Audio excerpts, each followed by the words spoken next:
Welcome to this special episode of our podcast and for the YouTube channel.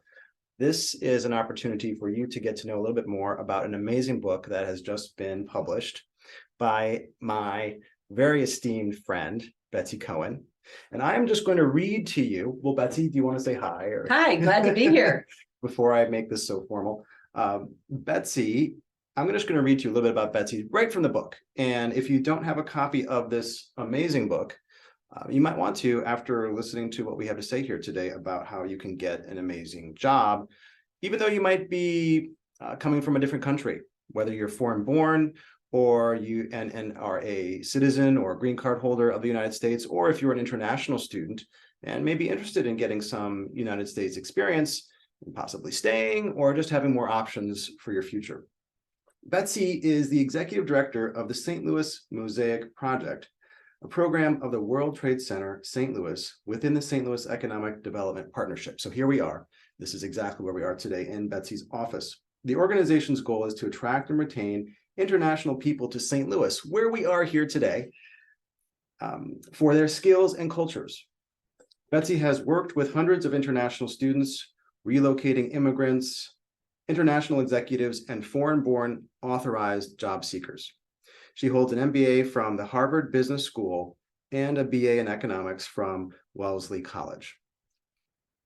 So welcome, everybody. We're going to basically go through a couple stages today. The book here is in 5 stages. Okay, so we're going to go through different stages. We're going to start with the story of why. You see that story of why Betsy created this book. So why don't we just jump right on, unless you'd like to make any other kind of remarks or No, like Grant, I'm really glad to have this opportunity since Stuart and I share this desire to help international people be successful and to leverage what we've learned and give you our best knowledge and tips so that you can be successful.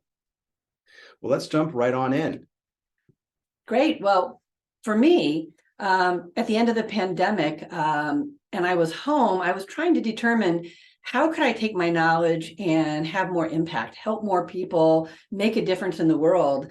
And one choice was to do more one-on-one Zoom coaching, but I also was putting many tips on LinkedIn. And so people who were reading my tips said, Betsy, it's hard to read all your tips. Why don't you do a book and put your advice in a book? And so I had never thought I would write a book, but I decided to investigate what it would take to write a book and put my best ideas into a book.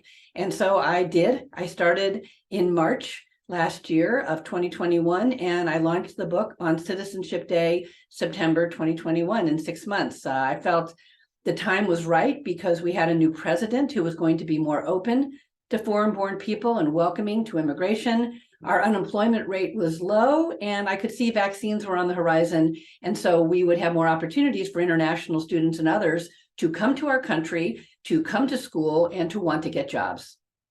Fantastic. What an amazing motivation. It's coming from that sense of love, right? Love for our community, love for our fellow individual, fellow person, no matter where they are, no matter where they come from.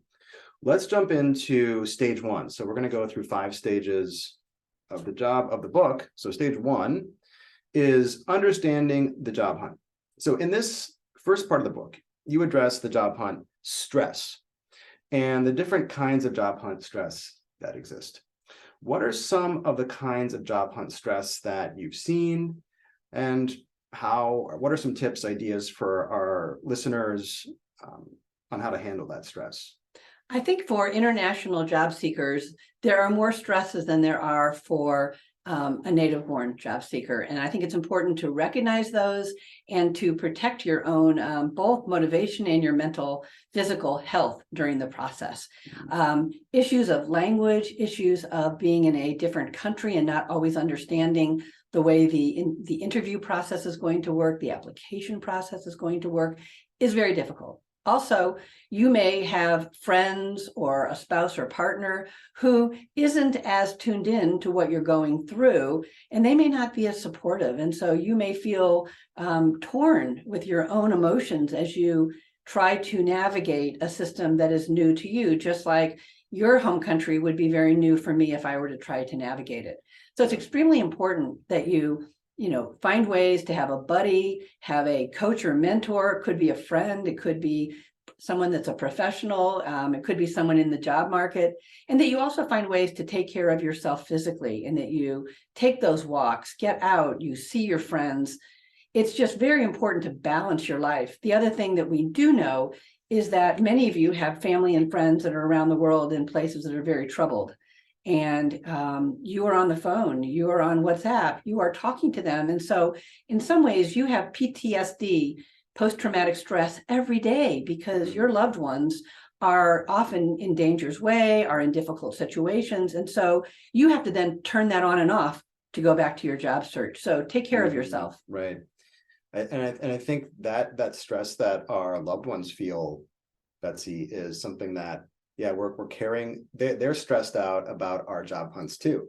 That's right. They have the stress about their own lives. They may be in wonderful conditions where they live and still have a ton of stress about what their son or daughter or and they may have is going through. They may have even different expectations for you. They may think you should have job A and you should be looking for job A.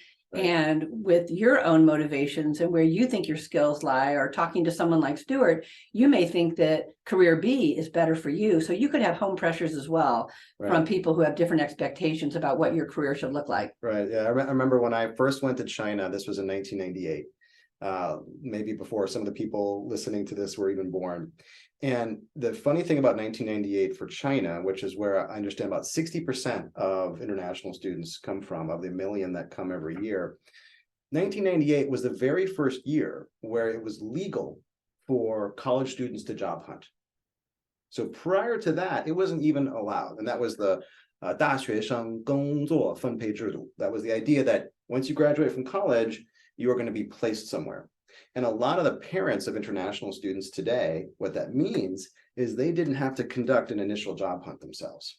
And now they've got, at least for the case of international students, they have now family in the United States. So not only did those parents maybe not have those initial struggles, now they're talking about doing this in a different country.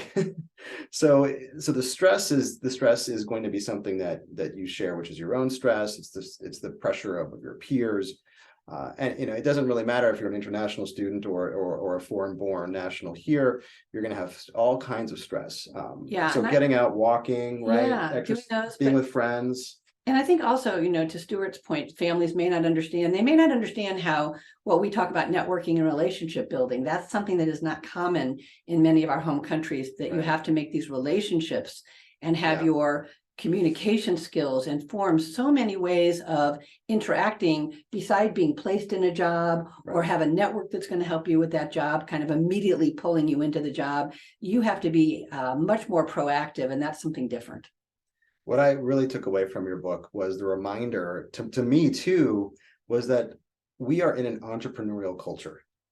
And when I read that in your book, that helped me integrate more this message about networking and kind of why we might do it, why we might talk to people we don't know.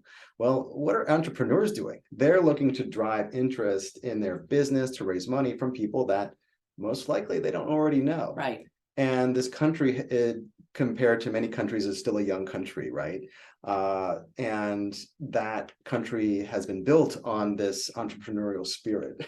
So if you're coming across those trepidations, those concerns about networking and should you, shouldn't you, and the difference between your culture, your home culture, or your root culture and the United States, be aware that this whole idea of networking is quite natural in this environment, and most importantly, the willingness to take calls, right? The willingness to take those calls is actually, and receive those people for networking, is part kind of inborn in this culture. It's born, it's part of this culture. So we won't have to solve that. We won't try to solve that problem for everyone right now. But just be aware that there is that thread of entrepreneurship kind of woven throughout everything, including the job hunt. And it's something that you can adopt as your own, as a spirit in the way you search. So stress and time. I've also read in your book that there's a relationship between stress of job hunting and then the timing that we need to take for the job hunt. And you've indicated that a U.S. job hunt can take between you should allocate 6 or 12 months between that. My question here, and you can address it for the general group, but my question here is, what does that mean for how international students should time their own job hunts? Because they're coming in with, either a 4-year window or a 2-year window, or even sometimes an 11-month window to job hunt.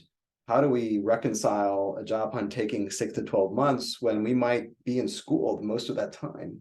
Yes, I think it's a challenge as a student. On the other hand, I think that if you are aware of it earlier in your process, you will be better, because you will find more natural ways to make relationships with people that are in the job market. And those relationships, reaching out to people, forming LinkedIn connections, attending an event in your region for, it could be an Asian Chamber of Commerce or a Hispanic Chamber of Commerce, getting off campus. If you're thinking earlier on that it's going to take you longer, you will start those relationship building activities earlier. It doesn't mean that it's impossible if you wait and see when the jobs come. And with low unemployment, there will be jobs that are posted later and you can interview successfully. But what we do see is that those that have built those relationships earlier and are aware of it earlier, that it's going to take time, do that groundwork, and are thinking about how can they set themselves up for longer term success. Well said.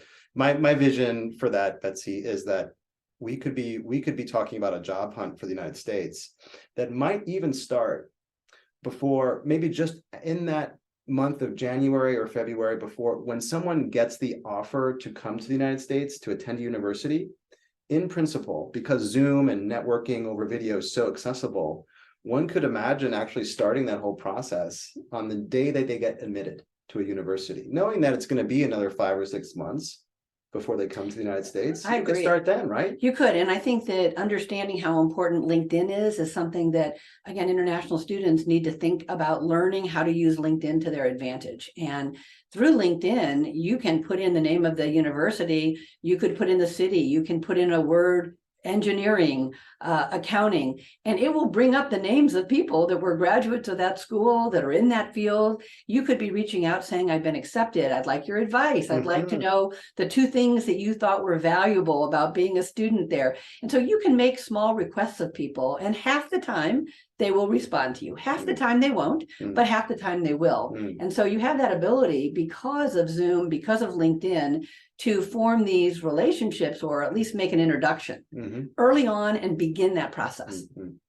That reminds me, I was just up in New York City for a conference for my alumni association. And when I make these trips, I try to meet with my students, my clients, and some of them are in New York City. And I met with one of my clients, Sarah, and in her situation is we had worked together through my 12-week program, and very quickly within week 3 of the program, she had gotten an offer with a large insurance firm in New York City, and a great analytics job. And that's when the happy story ends, because she shortly got laid off, unfortunately. So we jumped back into the job hunt together, and a couple weeks passed and she got another offer, this time for Goldman Sachs, even better. No, so this sounds, on the surface like a happy, the story's going to have a happy ending, but what's going on behind the scenes is that a job hunter is facing those kinds of uncertainties, like, would they connect with me or would they not connect with me? And Sarah said something that I wanted to share with all of you, which was that I'm not someone who's going to fail for the lack of trying. She's like, that's kind of who I am. So Stuart has prepared these templates and these ways to message with people to get them to network with me. He's prepared that, but just even following that advice is scary, right? Because what about the prospect of rejection? Yeah. And because it's real. And the rejection is because people might, all kinds of reasons, they're busy, they have stuff going on in their lives, and they never connect, for example. Her point was this: I could not send these messages, not make this attempt, whatever that attempt is that's on your plate today. Maybe it's not LinkedIn, maybe it's sending a resume. I could not make that attempt and guarantee myself a 0 response, or I could make that attempt and maybe get a response, maybe at a 50% success rate. So which would you go for? Right. What would you choose? And you don't have to answer that right now. We don't have to answer that, but something to think about in terms of like, Would I want to fail having tried, for never tried? And I can just tell you the way that story is going to end for you is if you are trying, you're going to succeed. It's going to happen because you're going to be on that path. The momentum is going to build and you are going to figure things out. So that the stress of the job hunt can often revolve around just that there's so much we can say about just that topic right there. We are still on stage one though, so let's keep moving here because we got a lot of good stuff. One of the things about stress and managing the job hunt and understanding the job hunt is this question of time. And for students, a huge issue is managing time. And what I've seen is that for students, it's easy to always have a plan to graduate. I know what I'm doing here. I'm here to graduate. I'm here to get good grades and so on. But sometimes there's no plan beyond that. There's no plan to do anything beyond graduating from the program. And as a result, academics and job hunting kind of happen in sequence. So first I'm going to job hunt, or first I'm going to do my academics, and then I'm going to job hunt.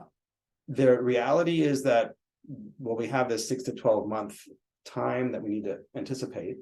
And the whole thing with graduating and selecting your OPT start date, and then this whole thing with the OPT grace period clock, where you can't have more than 90 days of unemployment before you have to leave the country. And navigating that whole, there's an art to navigating that. In the end, it's just a bunch of stress that we have to deal with.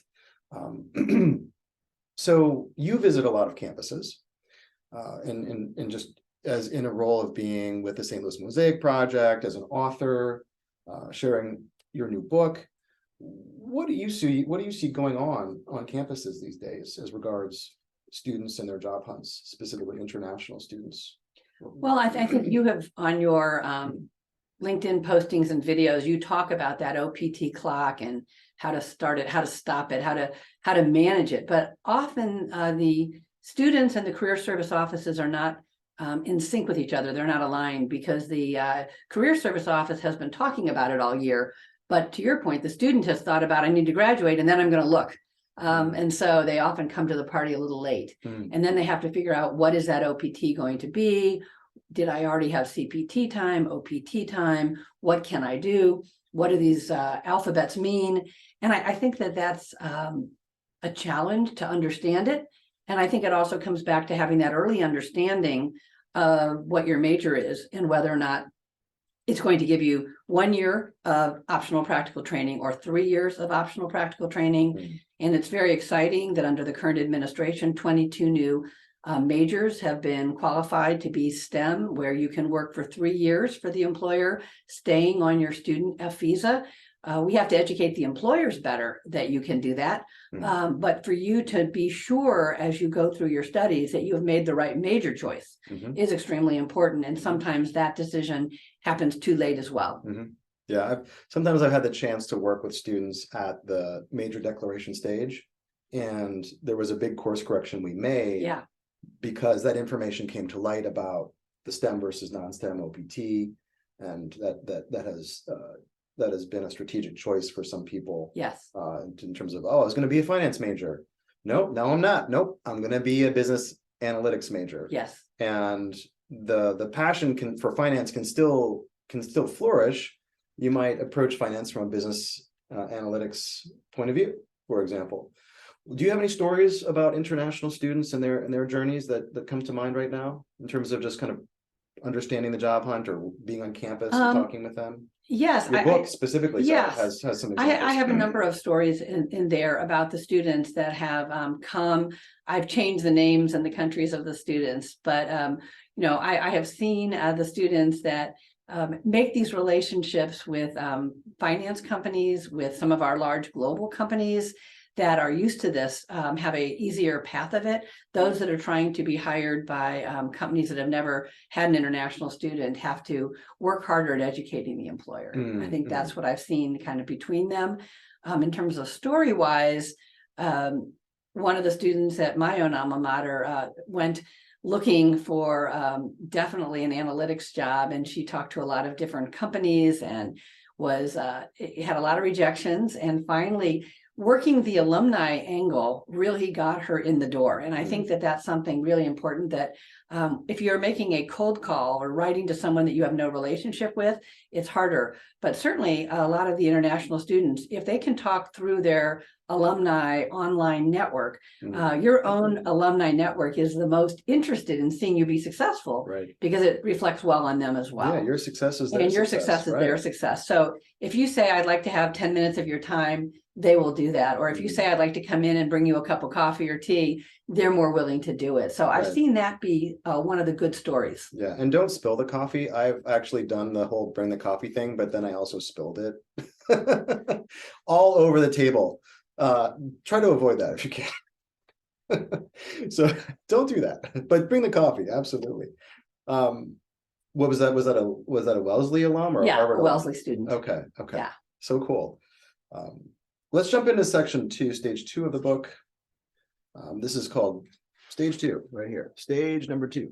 The pre-interview tips is what it's called here. So we're talking about pre-interview tips.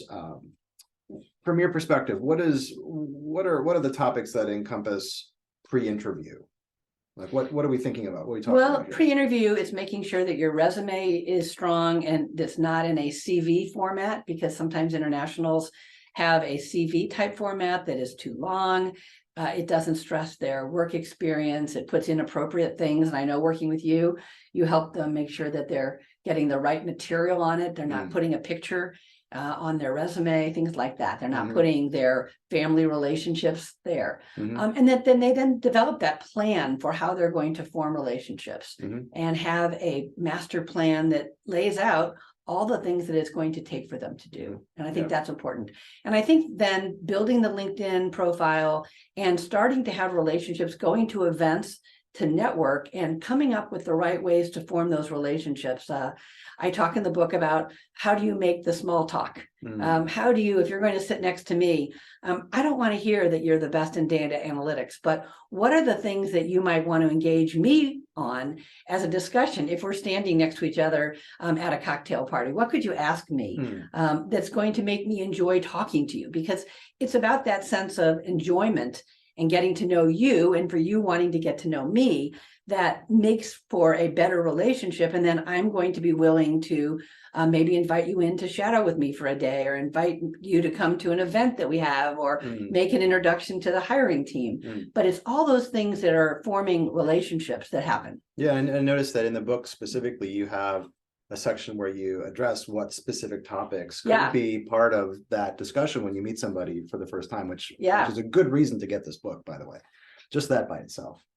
I have found that one piece of advice that has been controversial for me in the sharing of pre-interview advice relates to the use of easily to pronounce English names. And you recommend taking an easy to pronounce English name in the book. And I myself, in my experience, when I was in China, for probably 10 years of my career, which was living and working in China, I used a Chinese name. And for me, that was to maximize ease of communication. And I found that to be controversial, because I've taken that idea into a school environment and taught the idea of using an easily pronounced English name. And there was, I think I kind of like caused the university to have a meltdown, because the students revolted. Yeah. They looked at this from the aspect of what's inclusive, right, and DEI. And I'm not there. I mean, I'm a supporter of inclusiveness and openness. And from my perspective, I was just trying to think, okay, what's a thing that can help this person quickly connect with another human being on this planet and reduce but then the argument, the pushback is, well, Stuart, we shouldn't be letting this bias, or unconscious bias as it might be, decide how we call ourselves. Yeah, I think it's a great question. And there is research on this. It shows, again, with resumes, if the same resume is sent in to a job, a man's name is taken more often than a female name on the same job resume for the same application. Caucasian names are taken over African-American names. Caucasian names are taken over names that seem to be a foreign name. And so there are biases in our system. And so the question is, do you want to hold to what you do and also have less chances, or do you want to modify it in a way that is acceptable to both the employer or that potential interviewer, and that you don't feel is necessarily compromising your own personal values? So Right. I think there are a range of things. One, you can have a nickname. You can say your own name, and then you can have a nickname that you put in quotes. You can use your authentic name right from the start and know that it may limit you, and you're willing to accept that, because if it's a name that I can't say, we're sitting here in my office, and if I can't say your name, I am not going to walk next door and introduce you.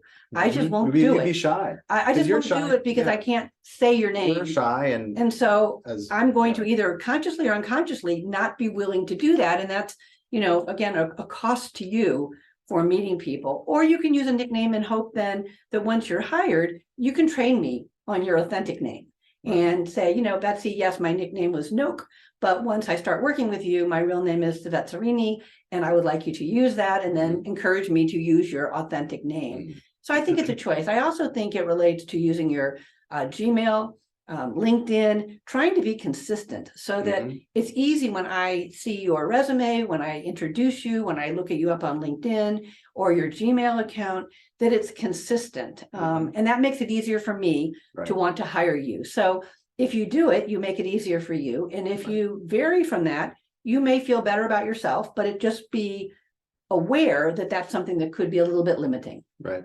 Yeah. I mean, for me, having lived in different countries, I just don't tend to wear that name as though it represents who I am necessarily. But it's funny though, because I'm Stuart, and certain people are not allowed to call me Stu.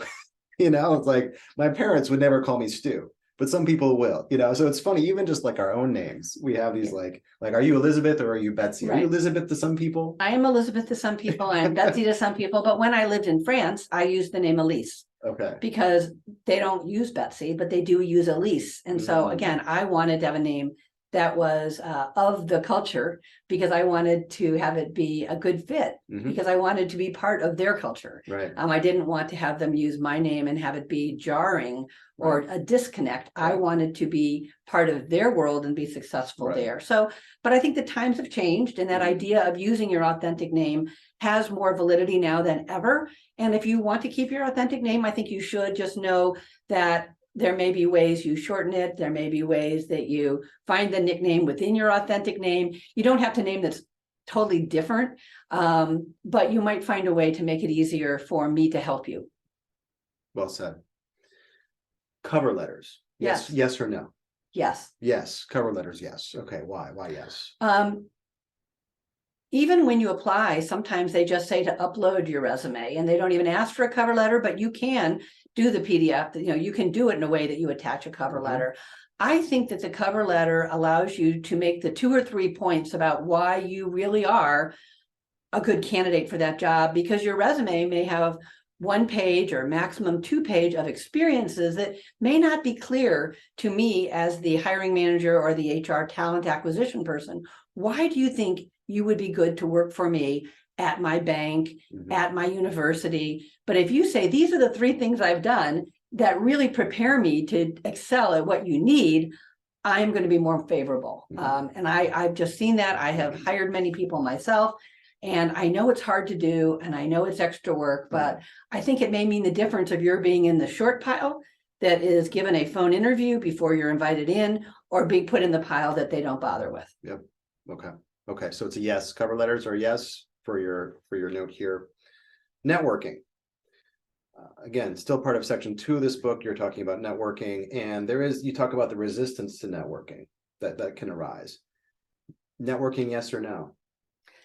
I would say networking is really better discussed as relationship building, and I say definitely yes.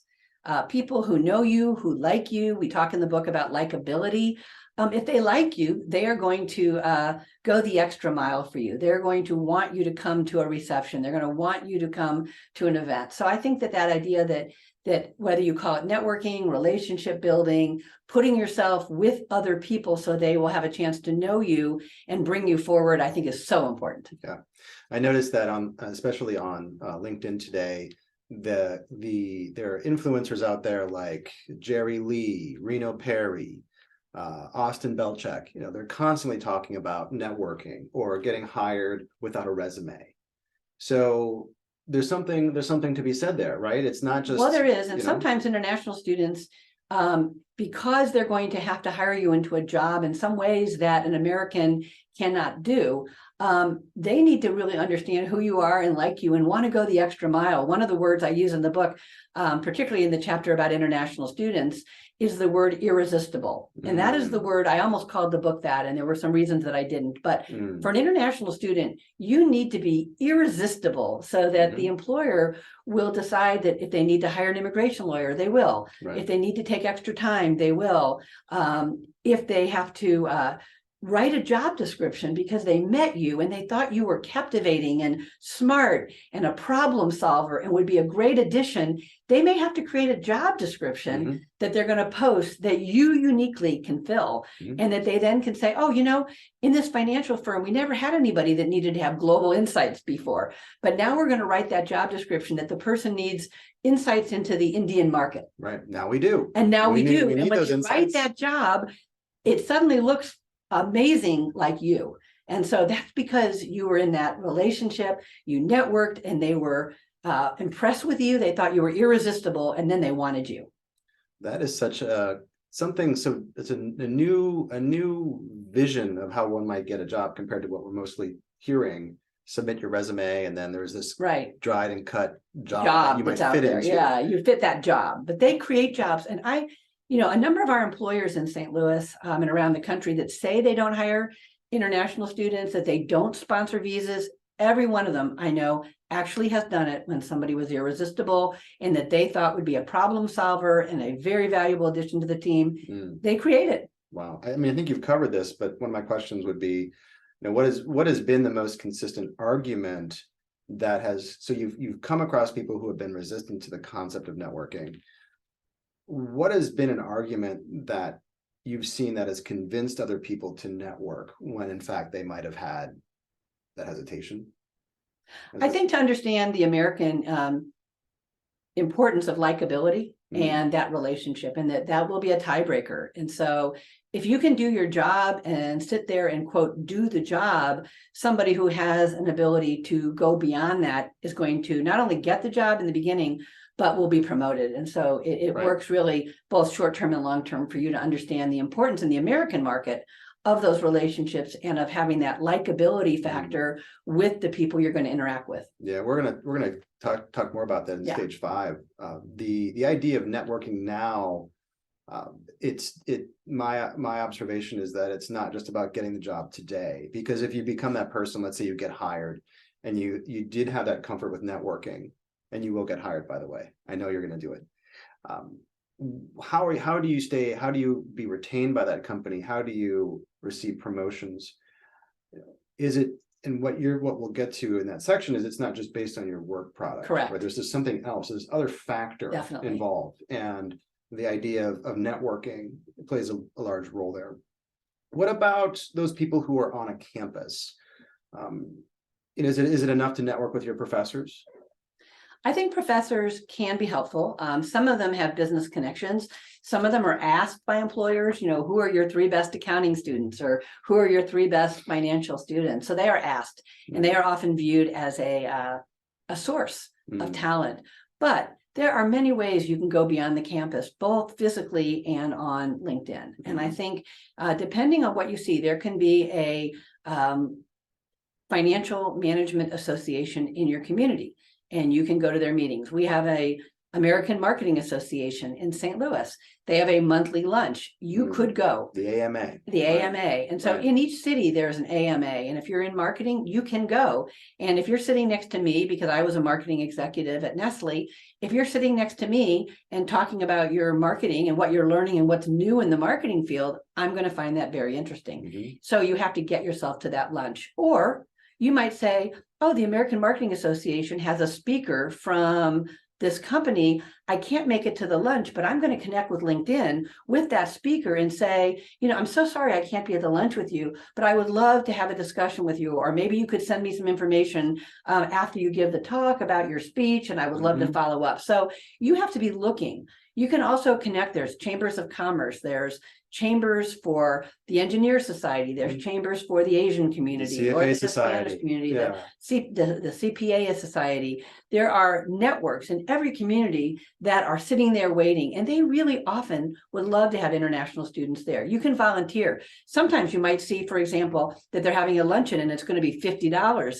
You might call them and say, I can't afford $50, but could I volunteer and work your front desk and then have a free lunch because I'm going to come help you? They may well say yes. And again, it's my 50% rule. 50% of the time, they'll say, I'm sorry, we can't do that. 50% of the time, someone's going to say, that's a great idea. We would love to have you. And yes, we'll make it free for you if you come and help us volunteer. I think I just discovered the secret to having an awesome life.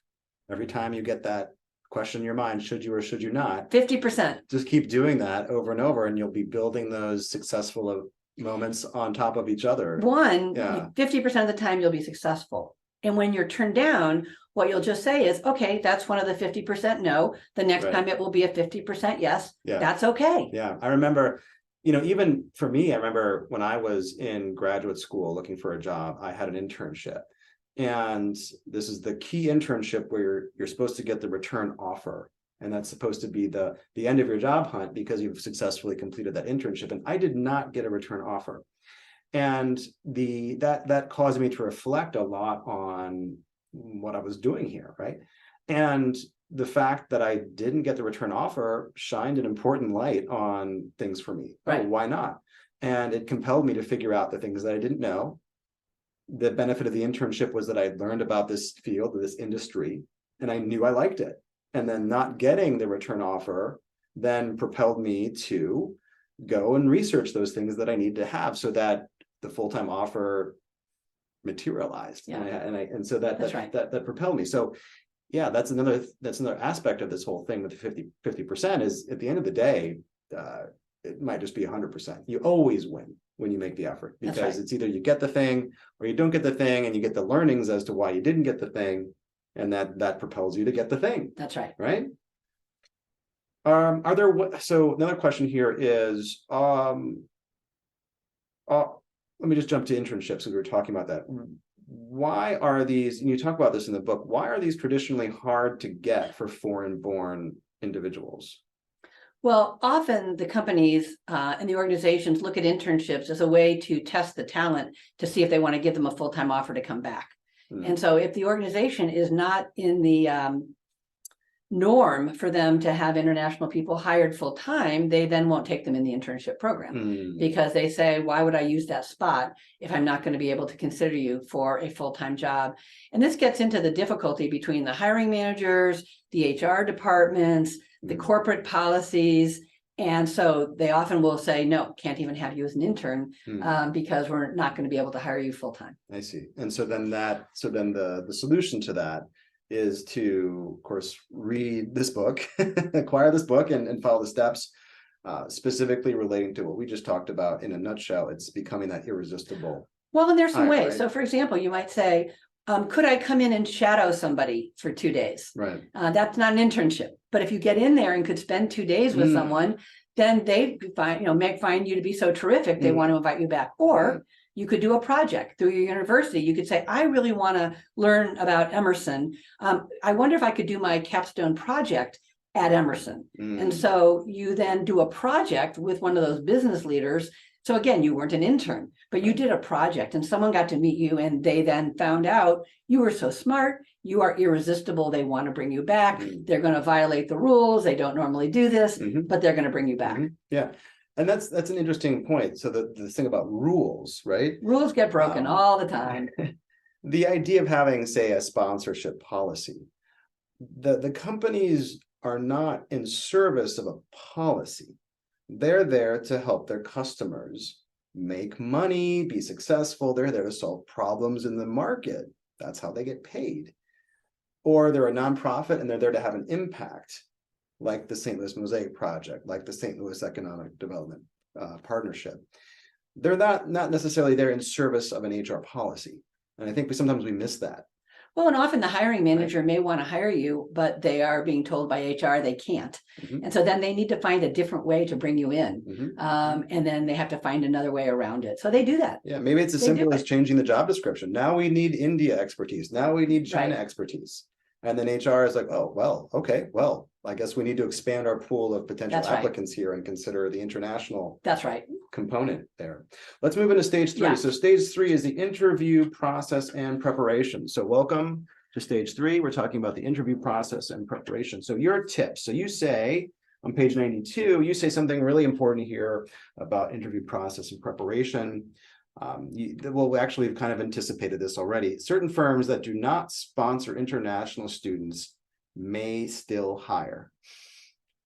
So I guess we kind of touched on that, but anything more to say on that? So certain companies that, and we kind of did, right? There's the idea of the policy versus the business need. It's identifying maybe a new solution, a new problem, understanding what's going to be more global, where their business may be going, find a person that is likely to maybe need what you have that's special, and then create something unique. Okay, so there's a lot there. The idea there should be, I think one of the takeaways, remember one thing, I think it's this, that the policy is just a policy. You have so many unique talents that you can bring to the table. Don't be the best kept secret.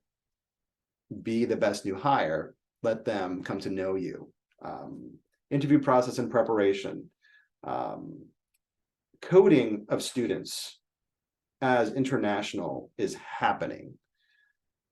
But how we respond is up to us, right? So coding somebody as a foreign-born person or needing sponsorship or not. I see that coding happening a lot. I see it, I see coding as being a way to organize people into different groups, and in a way is part of the problem that we have in our society regarding bias. How we respond, though, is up to us. So we don't have to necessarily self-code ourselves, do we? We don't have to say, well, I'm an international student and therefore I'm subject to the categorization that someone has set up for me. Well, and I think because of what we've gone through with the pandemic and hybrid work and remote work, it's a new ballgame. And so I think the idea that international students and the way a company might say, I didn't realize I could have you for 3 years under your F visa, or you don't need to be sponsored for several years, but if you do get sponsored, that's one thing, but maybe you'll keep working for us in your home country. That is something you can bring up to them, because more and more organizations now are letting people work remotely, and that may mean in your home country as well, at which point they may then bring you back again. For those STEM students, you have the opportunity to be sponsored up to 3 times. I mean, you have 3 bites of the apple, as they say. 3 times where they can apply for your H-1B. And there are actually some international students that are happy to work for 3 years and know they will return to their home country and are not going to be sponsored. They just want to get that experience for their long-term career success. Yeah, when you come to the United States and you get work experience, it's not necessarily required that you stay here forever. What I think is unique about coming to a different country and getting work experience there is that it increases your options. Well, and I also mentioned in the book, and as an example, that things change. Our rules change as a country. And also, for example, sometimes people get married, love happens. And so when people get married, then all of a sudden they can stay. Actually, one of the members of my team, Annie, was the same situation. She's from Malawi and she was at University of Missouri, and then she ended up marrying an American. So instead of leaving after 1 year, she got married and now she has legal status to stay and is now our long-term employee. So I think that's important. The other thing in the interviewing that I do talk about is, depending on the country you come from, understanding how to do good interviews on Zoom and how to do good interviews in person, particularly when there are multiple people. That in our country, we're more flat and not hierarchical. And sometimes with the countries that the international students come from, they may want to talk to the most senior person on the Zoom call or the senior person at the table. And here that would be a negative. You need to give everybody equal time. And in some ways you might want to start with the lower ranked person and Mhm. move up, Mhm. but don't only talk to the highest ranked person thinking they're the decision maker. Right. Because if you only talk to them, the other people may say, this person is not a team player. Right. Yeah, when I was working with one of my students, she did initiate the conversation with one of her dream companies at the director level. Quickly, that became, please speak with the analysts and associates. Yes. And their interactions then led to another meeting with the director. Yeah. Because the director has to see, okay, is this person going to get along well with the members of our team? I'm not gonna like somebody and then assign them into our team. I'm gonna think about this in the context of what is it like to have this person on this team from the perspective of my analysts, my associates, the secretary or the administrative assistant, all of that. Paying attention to any of the administrative people. Everyone is really important because it's kind of the opposite of the diversity. We want diversity, but we also want people that are going to be enjoyable to work with, that get along with each other. So they need to fit, but they also need to be diverse, which is kind of a contradiction. And not to leave out anything.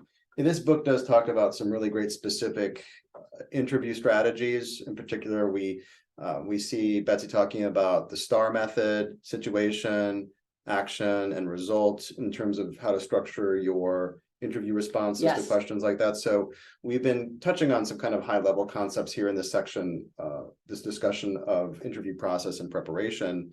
Betsy also goes on into some of the details there about how to specifically structure your interview preparation. And how do you know when someone like Stuart starts a discussion with you as an interview? Is it going to be a chronological interview, or is it going to be behavioral, and how do you prepare? Because when you hear them say one kind of question, you need to say, aha, it's this kind of an interview, or it's that kind of an interview. And based on what I write in the book, I give you some tips on how to do that. Okay, wonderful. Then it's on to step 4. Yeah. Step 4, stage 4, for everyone following the cue cards. This is everyone's favorite section. This is the section on accepting a job offer. I like that section very much. How to navigate a job offer is a good problem to have.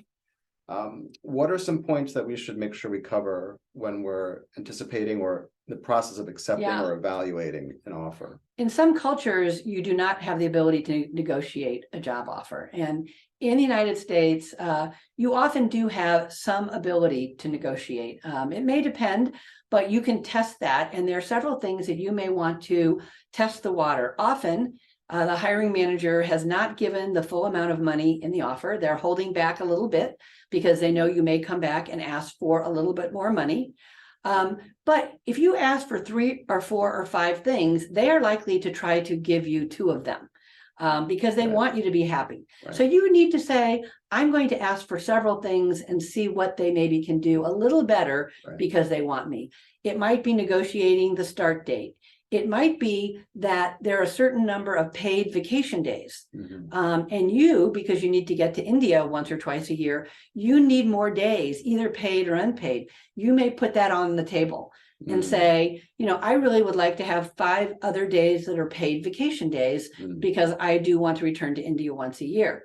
You may want to have something about flexibility of your workday. All kinds of things that you could suggest that could be monetary, or they also could be about vacation days. They could be about start, and you can discuss that. But if you just accept it as it is, there's not a problem with that, but you may not be getting what you want. And often when I'm talking to HR professionals, I explain to them that, the international candidates may need some additional flexibility, particularly for travel. Okay. That is an amazing point.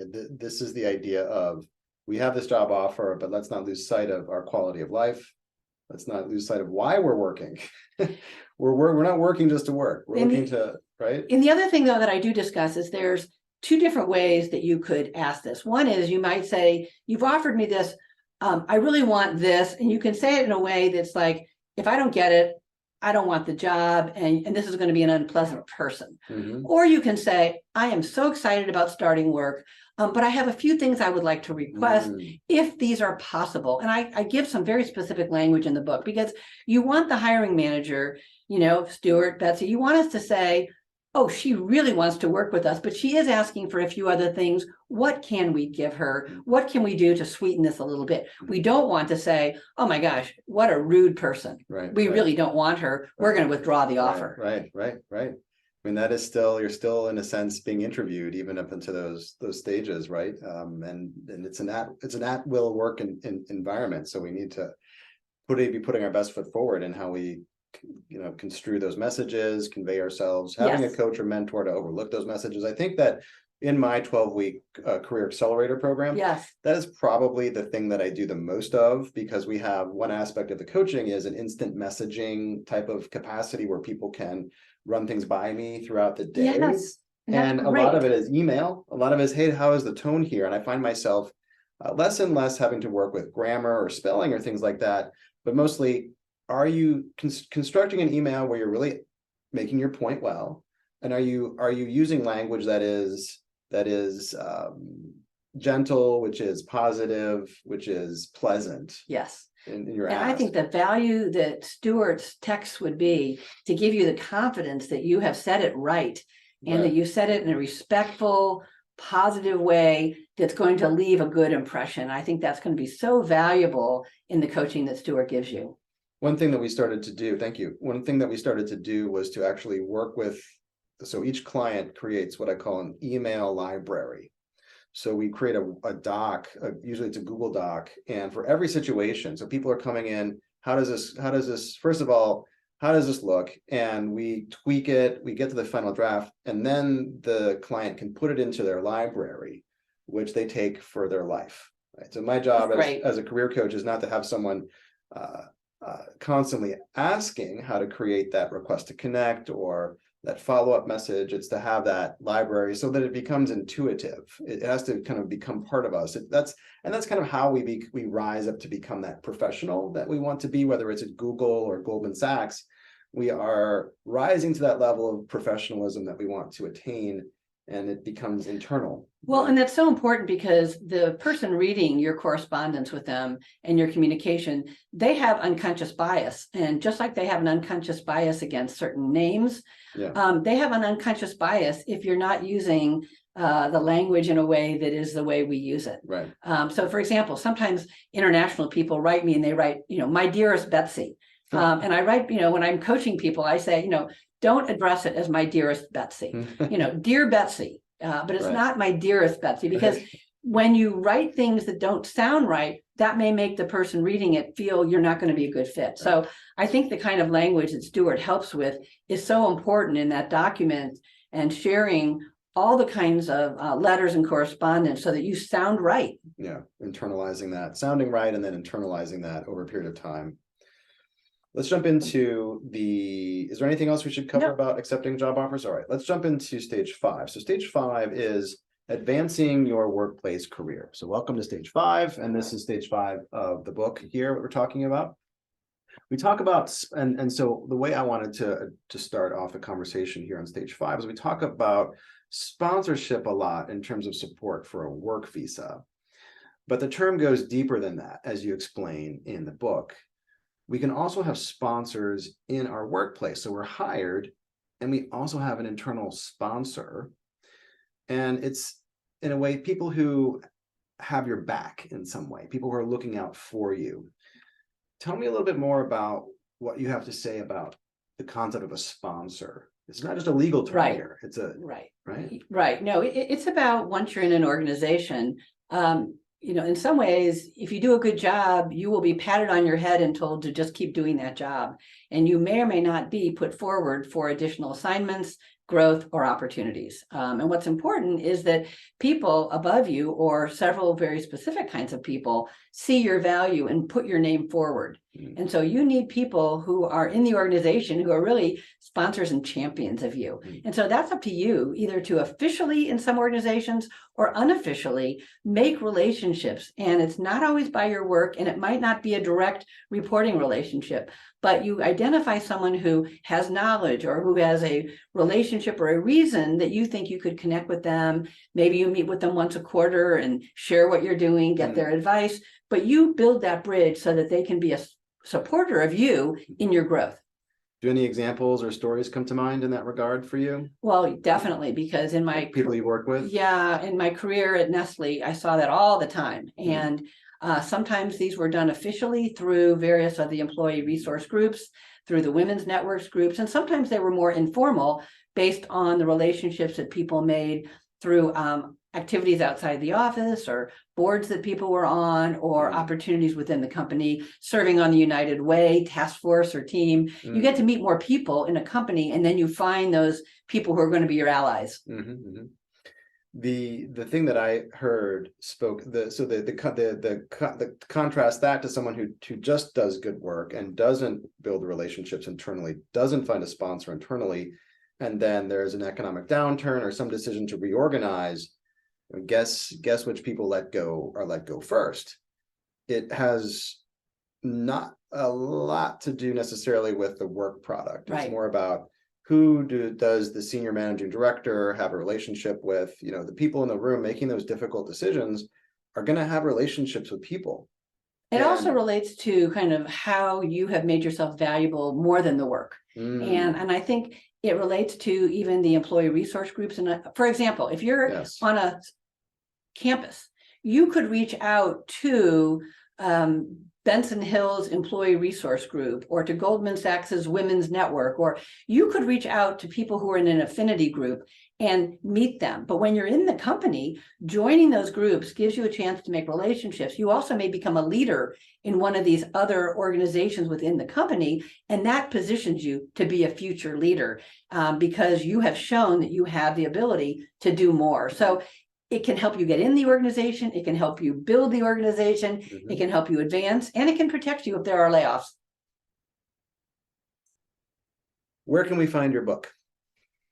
Welcome to the USA, You're Hired, a guide for foreign-born people seeking jobs. It's available at all of the online book retailers. In St. Louis, it's at Left Bank Books, and it's easy to get, and it will be to you within several days. So I appreciate the opportunity to talk about it. You're also welcome to reach out to me on LinkedIn to connect. And again, come with a question, come with a thought, come with an idea. Don't just say, can I connect? But start to form a relationship with me or with anyone else that you want to build that bridge. Wonderful. Well, it's been such a privilege to hang out here. We're here at the St. Louis Economic Development Partnership here with Betsy. Betsy is the head of the St. Louis Mosaic Project, also the creator of the whole shebang, right? This is your creation here. This whole the St. Louis Mosaic Project is Betsy's initiative here, and it's flourished so well. I'm Stuart Bradley. I am the creator of the 12-week Career Accelerator program. I am a mentor to our international students, especially.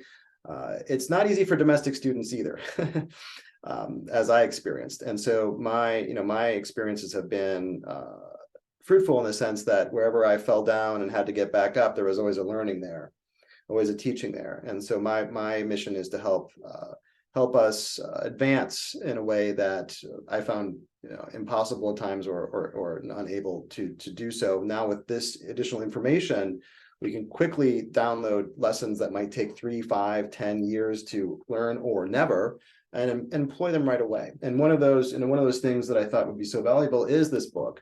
So if you don't have a copy, grab a copy. It's on Amazon. You can find it in physical bookstores, as Betsy mentioned. And if you get a moment and you like this video, please like it. If you're on the podcast and listening to this podcast, drop a comment. Let me know how you liked it. Let us know what we could cover next. And thank you for watching. Thank you, Stuart. Thank you, Betsy.